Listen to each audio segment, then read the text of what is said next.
They said I was too old for this kind of love. Too wise, too settled. But when he slipped into my bed that morning, I didn't move away. I moved over. Some homes feel too quiet. Mine had simply gotten used to it. 51 years of life had taught me how to fill space with routines, with deadlines, with coffee cups, with books stacked like bricks against longing. I had my porch, where the wind often spoke more honestly than people did. And for a while I convinced myself that was enough. But the truth came out in the late hours. In the moments I lay awake, staring at the ceiling, wondering when exactly I stopped being seen. Not touched, necessarily, though, that too. But witnessed, heard, felt, as though I'd gone invisible in my own skin. So when I posted the ad for a tenant, it was practical. It's practical. A spare room, a bit of extra income. I wasn't looking for company. I wasn't looking for anything. Then, one Saturday morning, he arrived. His name was Liam, 24, a photography grad student. He had this quiet way about him, observant.com, like he was always framing the world just beyond the moment. When I opened the door and saw him standing there with a duffel bag slung over his shoulder, felt a flutter. Small, strange, unfamiliar. Maybe it was nerves. Maybe it was the sudden intrusion of youth into my carefully folded solitude. I showed him around the kitchen, the living room, the spare bathroom. He didn't say much. Nodded, smiled, offered to carry his own bags. He moved in that day, and just like that, something in the house shifted, not louder, not chaotic, just warmer. Like someone had opened a window I hadn't realized was painted shut. At first, it was little things. He made tea every night, jasmine or mint-tanned. Somehow I started doing the same. Our routines began to drift into sync. We bumped into each other in the kitchen, shared a laugh over nothing, and retreated politely to our corners, like strangers dancing at a distance. But I noticed how he looked at me. Not with youth's wide-eyed hunger, but with intention, curiosity, like he was trying to understand. Something behind my eyes? Had anyone looked at me like that? In years. One evening, I came down after a long bath, my hair still damp, a robe tied loosely at the waist. He was editing photos at the counter.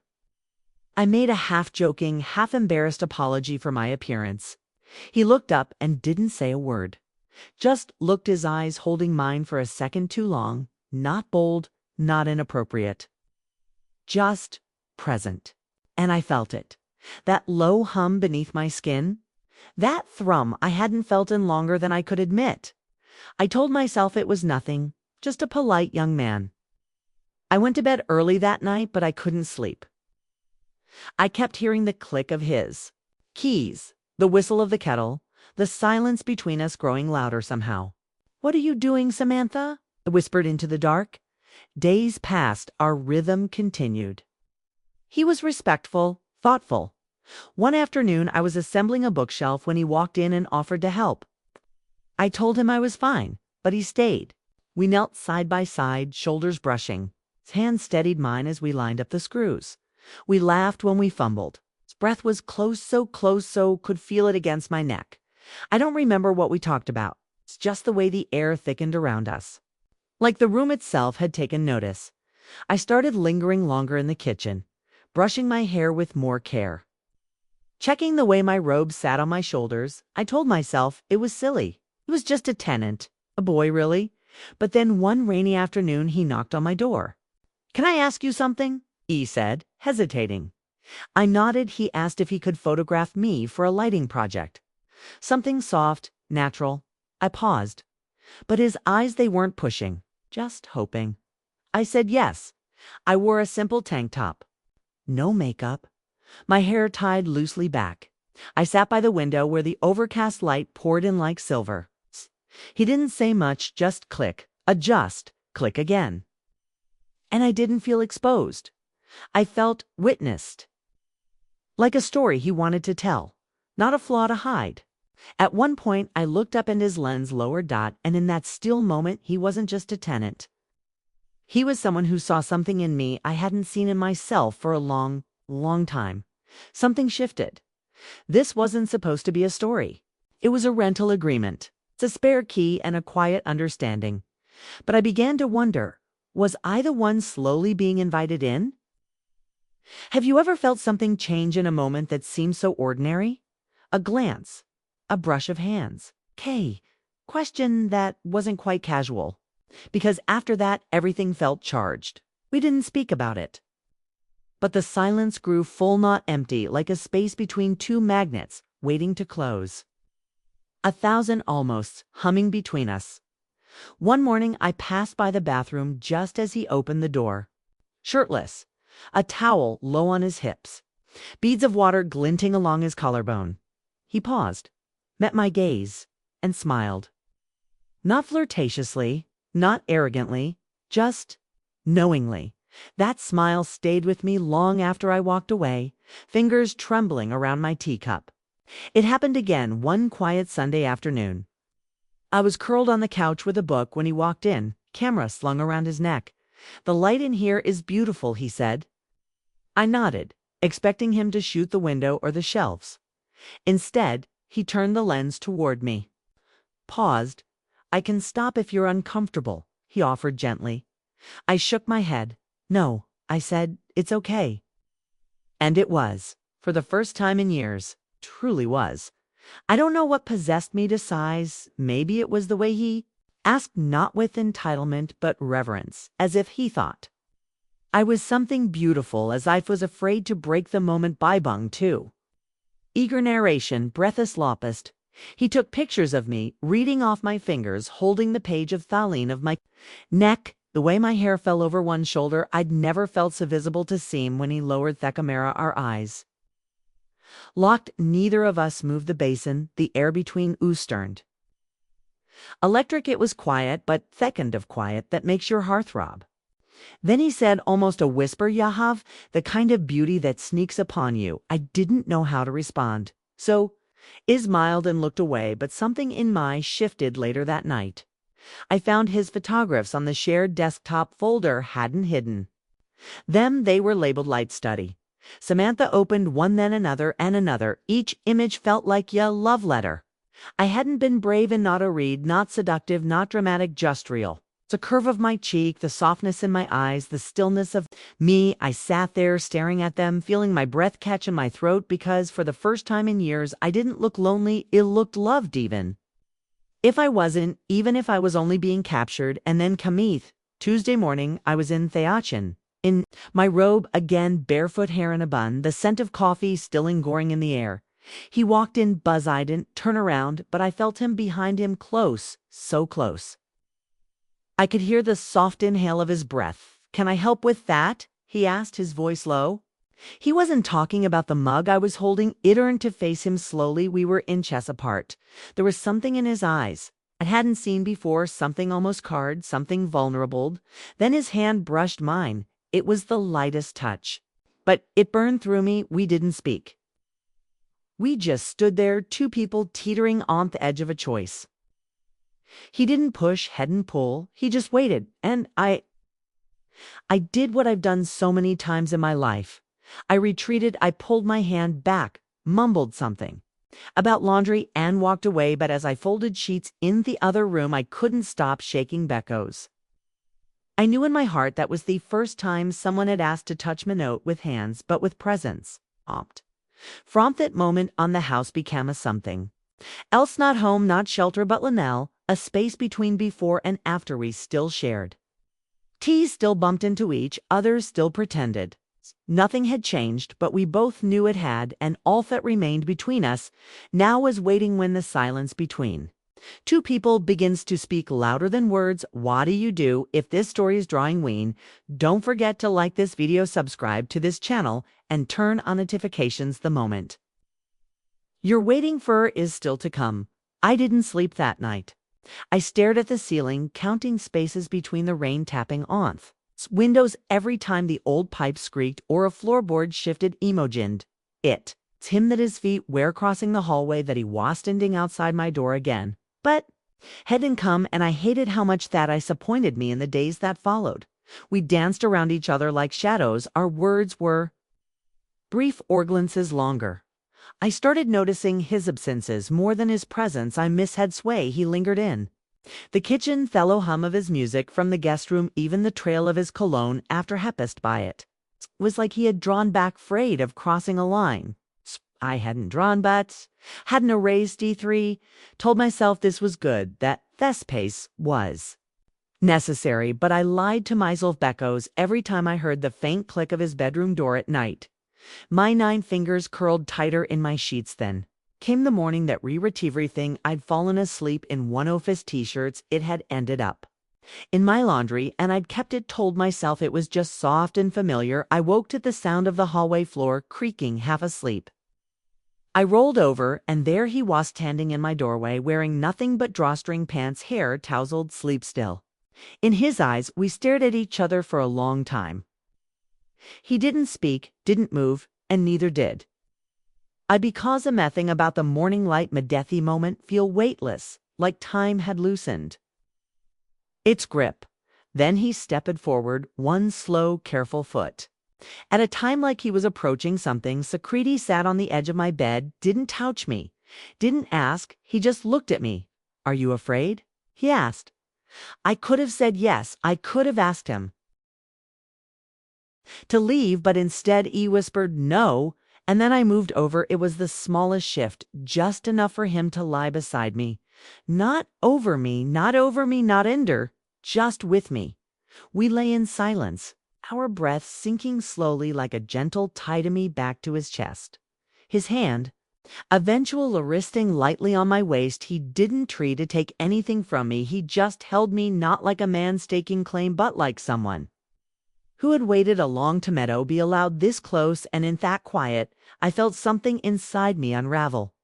Years of silence, of being unseen, all folding myself into corners so I wouldn't feel too much, they all slipped away as he pulled me closer. No words, no explanations, just his breath against the back of my neck, his fingers curling into mine. He thought love had to be loud, that it had to break things, that it came dressed in drama and declarations, but this was soft and steady and true. He pressed Akasis behind my ear, barely there, like a scratch, and for the first time in a very, very long while, I felt safe in Sumian's arms, not because he promised anything, but because he hadn't promised at all. Had just showed up when I least expected him. We stayed like that until the sun had fully risen. No alarms, no phones, just breath and warmth, and a kind of quiet I never wanted to live. And in that moment, I knew something had shifted forever. He was no longer just my tenant. He was the first man in years to see me, and the first I had let stay. Have you ever let someone nine, not with a kiss, but with silence? If this part of the story touched something in you, like, share, and subscribe. The next part is where everything beautiful begins to feel dangerous. When I walk again, he was gone. His side of the bed was still warm, the sheets dented where his spotty had been, and for a moment he wasn't sure if I dreamed it, but then I saw a mug on my nightstand, mine, but filled with tea, just the way I like E.T. had made it before, slipping out without a word, no note, no knock, just silence. In memory, I sat up, the air around me suddenly feeling heavier. What had I done? It wasn't regret, not real libet. It was something close, something tighter in my chest, something that whispered, "This changes everything." 'Cause it had. Because now every corner off this house felt different. The hallway, the kitchen, the way I pulled my robotiter when I passed his door, even the way I moved felt different, like I wastering not to disturb something sacreder, maybe trying to pretend it hadn't. That panned later that afternoon, I found him in the backyard, camera in handfocus.com, like it was just another day. He looked up when I stepped out of her to smile, so gentle I almost broke in half. Hey, he said, like nothing had changed, like we hadn't just shared a beta breath. 1,000 unsaid things in audit. Hey, and then we stood there pretending the moment between us was just another moment. But it wasn't. We both knew that evening I tried Tourette. I sat at my desk, fingers hovering Gabove the keyboard, but the words refusetto come. How could I focus on fiction? One, the truth in my chest was so loud I kept seeing his eyes in the dark. The why his fingers had fit between mine, the why he hadn't tried to possess me, but simply asked if I was afraid, and I had said no, he had. I said no. Why hadn't I asked him to leave? I paced the hallway that night, stopping outside his door, more than on Simmy, hand lifted toward the knob, dreadful. I was terrified of what would happen if I knocked, but more terrified of what it meant that I wanted to a how had. It come to this, he was just a Tananta. Stranger, once 12 years younger, a boy with a backpack and a camera and a soft voice, and yet he'd touched something in. Men one else had not out of lust, but out of presence, and that was more dangerous than anything else. I didn't sleep that night either. Instead, I lay there thinking about how quickly a life can shift. How one moment, one choice can make everything else feel like a lie. He thought about the world outside this house, the rules, the judgment, the weight of how things should look. I thought about my own reflection, about the soft lines around my mouth, about the gray at me temples, about the way he looked at me like none of that mattered, and I hated how much I needed that gaze because it made me feel new, alive, wanted, and that made me feel guilty in ways. I didn't know how to carry the next morning. I avoided him.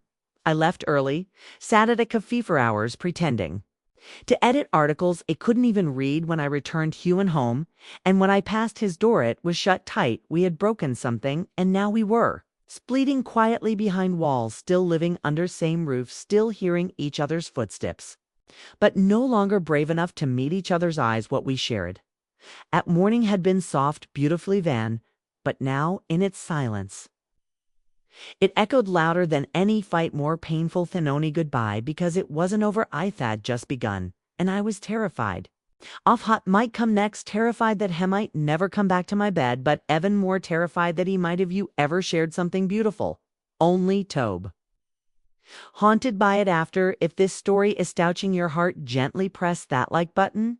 Subscribe to this channel, share it with someone who understands, and stay tuned. The final act is where healing begins for Heartbreak 3 days. Past 3 long echoing days. He stayed out, more came home late, didn't linger in the kitchen, didn't ask. A boot me day, didn't knock on my door, and I didn't knock on his. Not because I didn't want to, but because I didn't know what deed. Say I didn't have the words for what were now for what that morning mean to her, what it broke or what it opened. Ned narration. Emotional unraveling, poetic tone. The house was colder again, not in temperature, but in spirit. The quiet wasn't gentle anymore. It was sharp, like walking barefoot across splinters. I missed his voice in the hallway. I missed hearing him laugh at something on his phone. I missed that tiny mug he always left on the edge of the sink, always barely rinsed. I missed his presence, his energy, his nearness, and I hated myself needing it, because I had promised hisness after my last heartbreak that I would never let anyone change the rhythm of my life again. But Liam had, without trying, without asking, and now I was standing in the middle of my kitchen pouring tea for one, and realizing how empty independence could feel that night it rained. Not the soft kind, the kind that sounds like 1,000 tiny hands tapping the windows, reminding you that world outside is still alive, even if you've gone quiet inside. I sat by the window, wrapped in a blanket, staring out at the blurred world. Then I heard oceaned. The front door creaked, keys drop in, footsteps. Footsteps slowed just outside the living room. I didn't turn. He just whispered, Liam. He stood behind me for a moment before. I felt him move closer. I didn't mean to hurt you, he saddened. It cracked something wide open in my chest, turned, then met his eyes. I don't know what to do with this, I whispered. He nodded, stepping closer. You don't they've to know. You just have to want it. I looked at him. This young man with eyes to knowing for his age, this boy who had slipped into my life and somehow found a room inside my heart I didn't know existed, I'm afraid. I said, my voice trembling, of what people will think of losing what we had, of wanting something I shouldn't. He knelt in front of me gently, deliberately. Then let me carry the fear with you. He said, not for you with you. I didn't kiss him that night. Instead, I held his hand, pressed it to my chest, let him feel how fast my heart Was racing not from lust, not from shame, but from relief, because for the first time in years, I wasn't carrying my loneliness alone, and he, this quiet, soulful tenant, wasn't. A mistake. He was a mirror, one that didn't judge the liness in my face or the years I'd survived or the cracks I still hadn't filled. He just saw me as I was and stayed weeks. Pasadena, slowly we began again, soft morning schwer. We sat on the porch drinking. Tight quiet nights where our bodies found each other, not in desperation, but in peace. We didn't define it, we didn't name it, we just lived it, and every time I looked a theme, I whispered, "Thank you." In my heart, not for saving me, but for reminding Method it's okay to want love again. Choose seat. Even when it comes wrapped in questions, even when it looks nothing like the stories you were told. So I ask you if your heart whispered what it needed, not loudly, not with fireworks. Booten, a quiet, trembling voice, would ya have the courage to listen. Because Asamades, the love that finds you late teen life is the one that finally feels like home. Asterisk. Thanks for listening.